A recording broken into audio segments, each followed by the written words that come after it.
बिस्मिल्लाहिर्रहमानिर्रहीम। अस्सलाम वालेकुम डियर स्टूडेंट्स। प्रॉब्लम 10-16 को सॉल्व करेंगे। चैप्टर नंबर हमारे पास 10 है, कैपिटल बजटिंग टेक्निक्स, लॉरेंस जे गिटमैन बुक है।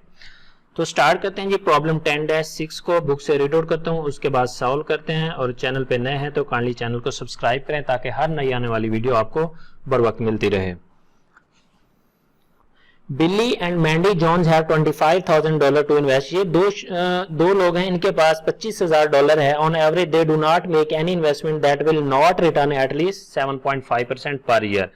एवरेज उनकी आदत ये है, हैबिट उनकी ये है कि वो ऐसी इन्वेस्टमेंट नहीं करते जो 7.5% से कम रिटर्न दे। लेकिन they have been approach with an investment opportunity. उनको एक इन्वेस्टमेंट अप्रोच किया गया है एक पार्टी की तरफ से, जिसने कहा कि दैट रिक्वायर्स 25,000 अपफ्रंट, कि आप 25,000 पे आज लगाएं, एंड हैज पे out of 6,000 at the end of each of the 5 year. तो अगले 5 सालों के लिए हर साल आपको 6,000 मिलता रहेगा। Using the internal rate of return method and the requirement determine weather should undertake the investment. क्या उन दोनों को एक्सेप्ट करना चाहिए या नहीं करना चाहिए। तो सबसे पहले 2 डे इन्वेस्टमेंट कितनी है आज, जो कि इनिशियल कैश आउटफ्लो है, दैट इज $25,000। एनुअल बेनिफिट या एनुअल कैश इनफ्लो जो होगा वो है 6,000 year, and number of year is equal to 5। तो हमने क्या करना है, IRR को कैलकुलेट करना है। तो IRR को किस तरह से कैलकुलेट करते हैं। सबसे पहले तो IRR है क्या, IRR वो पॉइंट है जहां पे आपका NPV 0 हो जाता है। ठीक है, NPV क्या होगा, 0 होगा। यहां पे आपकी present value of cash inflow equal होगी आउटफ्लो के, तो वहां पे हमारे पास क्या होगा, IRR होगा। अब आसान लफ्जों में मैं क्या समझाना चाह रहा हूं। अब देखिए हमारे पास क्या है, NPV का एक फार्मूला होता है कि NPV किस तरह से फाइंड कर सकते हैं। वो है present value of cash inflow minus ICO। ठीक है, इनिशियल कैश आउटले या आउटफ्लो। तो जब ये दोनों बराबर होंगे, इनकी वैल्यूज बराबर होंगी, तो हमारे पास क्या होगा, NPV 0 होगा। और जिस रेट पे ये दोनों इक्वल होंगे वो हमारा इंटरनल रेट ऑफ रिटर्न होगा।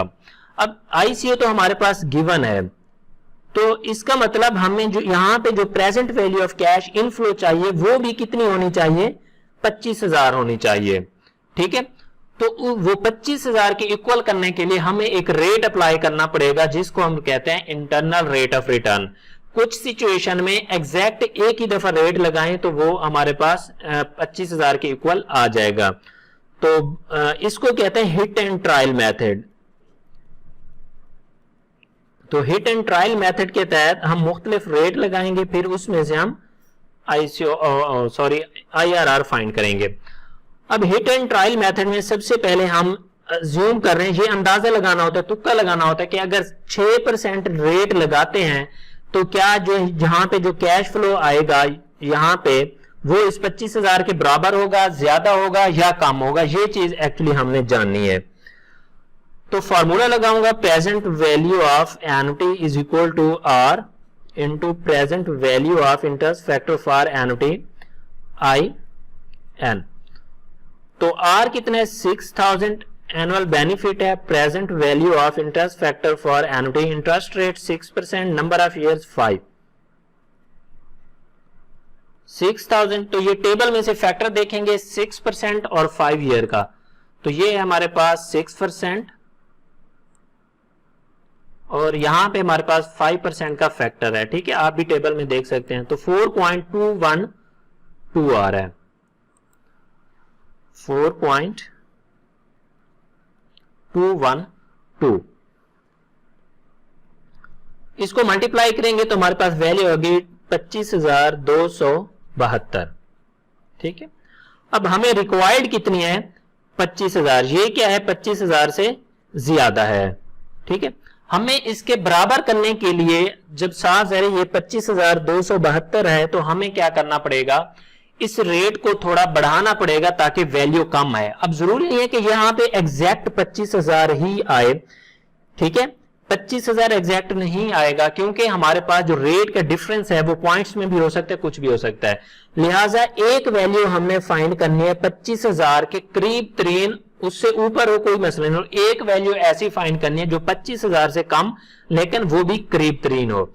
तो ये 6% पे हमने इसको अज्यूम किया था, तो हमारे पास ये वैल्यू। अब हम हिट एंड ट्रायल अंदाजा लगाते हैं कि अगर 7% रेट हो तो क्या इससे हो सकता है। तो वही formula, present value of annuity is equal to R into present value of interest factor of R annuity 7% and 5 year.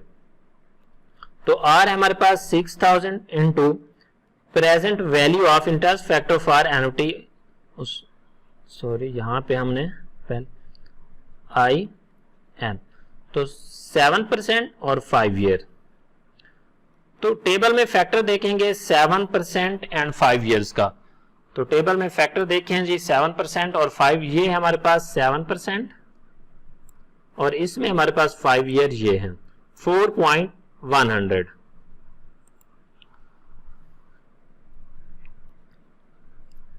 तो इसको मल्टीप्लाई करेंगे, ये हमारे पास वैल्यू हो जाएगी 24,600, ये वैल्यू। अब ये वैल्यू क्या है, 25,000 से कम है।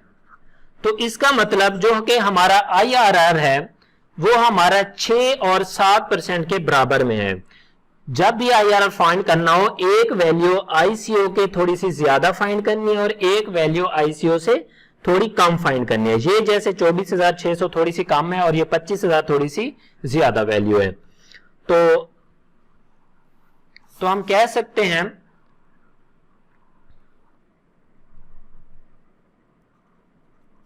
the IRR is between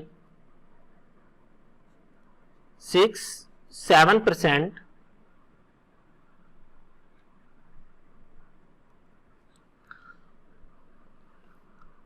IRR हमारा क्या है, 6 और 7 के दरमियान में है। 7% से ज्यादा नहीं है, 6 से कम नहीं है, इन दोनों वैल्यूज के दरमियान में है। 6.5 हो सकता है, 8 हो सकता है, 9 हो सकता है, ठीक है। तो इन दोनों का डिफरेंस कितना है,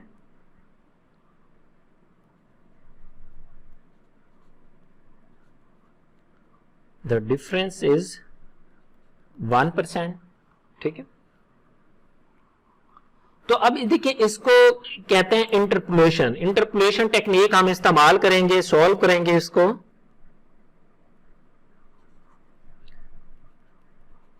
IR is equal to 6% plus x, ठीक है। 6% x कितना वेरिएबल हमारा बनता है। तो इंटरपोलेशन टेक्निक इस्तेमाल करेंगे। इंटरपोलेशन टेक्निक क्या होती है कि एक ऐसी टेक्निक है जिसमें से एक अननोन, नॉन वेरिएबल में से अननोन वेरिएबल को हम इसका फाइंड करते हैं। ये मैथमेटिक्स की एक टेक्निक्स है। अब देखिए, सबसे पहले क्या करना है, इसका थोड़ा सा तरीका है वो समझ लें। सबसे पहले देखें इन दोनों में से छोटा रेट कौन सा है, 6% है, 7% है, तो 6% इसको लिख लेंगे। अब 6% पे हमारी जो प्रेजेंट वैल्यू आई थी वो कितनी है, वो ये हमारे पास 25,272। तो इसके सामने थोड़ी सी जगह छोड़ के लिख देना है 25,272। उसके बाद 2-3 लाइनों को 7%, उस पे हमारे पास कितनी आई थी प्रेजेंट वैल्यू, वो है 24,600।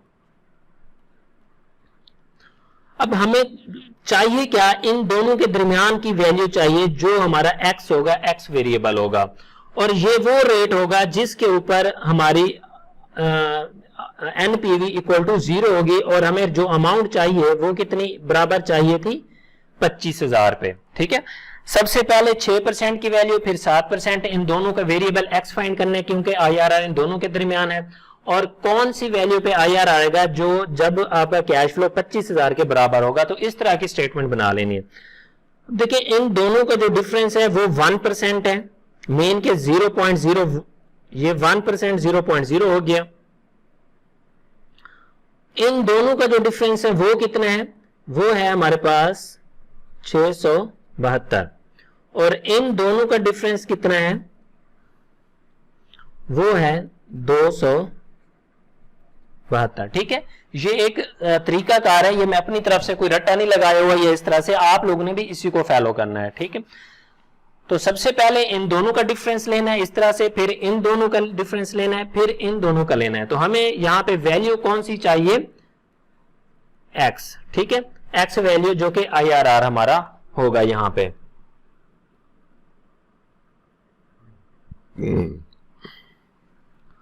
अब हम इसको इक्वेशन फॉर्म में लिखते हैं। तो जो अंदर वैल्यू होगी, मसलन ये x, तो x डिवाइडेड बाई 1%, तो जो कि 0.01% होगा, और ये 272 डिवाइड होगा ये बाहर वाली वैल्यू से 672। तो ये दोनों के क्रॉस मल्टीप्लाई कर देंगे, x is equal to 272 multiply by 0.01 divide करेंगे 672 से, तो ये वैल्यू आ जाएगी 0.0040। तो इसको 100 से मल्टीप्लाई करेंगे परसेंटेज में कन्वर्ट करने के लिए, तो हमारे पास जो वैल्यू आएगी वो होगी 0.4%। अब हमने ऊपर एक इक्वेशन लिखी थी कि IRR क्या है, 6% प्लस x वेरिएबल, ठीक है। तो IRR is equal to 6% plus x, तो x की वैल्यू आ गई हमारे पास 6% प्लस 0.4%। तो इसको ऐड करेंगे, हमारे पास वैल्यू हो जाएगी 6.4%। अब इसको जब हम पुट करेंगे ना 6.4% को, यहां अगर ये वाला रेट की जगह यहां पे हम 6.4% को यूज करेंगे, तो जहां पे जो जवाब आएगा वो 25,000 के बराबर आएगी वैल्यू। इस वजह से इसको कह रहा है IRR, यानी कि इस पे जो रेट लगा है वो कितना रेट लगा है। तो ये है हमारा हिट एंड ट्रायल मेथड, इसके तहत हम ये सारे सवाल करते होते हैं एग्जाम में। बाकी फाइनेंशियल कैलकुलेटर पे करना चाहें या एक्सेल पे करना चाहें तो वो 1 मिनट का काम भी नहीं है, बल्कि 10 सेकंड में आप ये फाइंड कर सकते हैं। तो एंड पे डिसीजन करने के क्या उन्हें एक्सेप्ट करना चाहिए या रिजेक्ट करना चाहिए। अब साफ जरा रिजेक्ट करेंगे, क्योंकि उनका जो minimum required rate of return था वो कितना था, 7.5% था। They should reject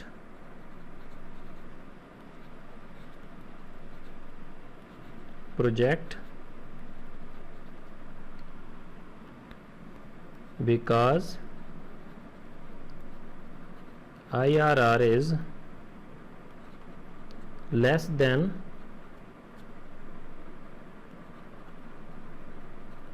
required rate of 7.5%। ठीक है, तो उम्मीद करता हूँ समझ आ गई होगी। Thank you for watching. अल्लाह हाफिज़।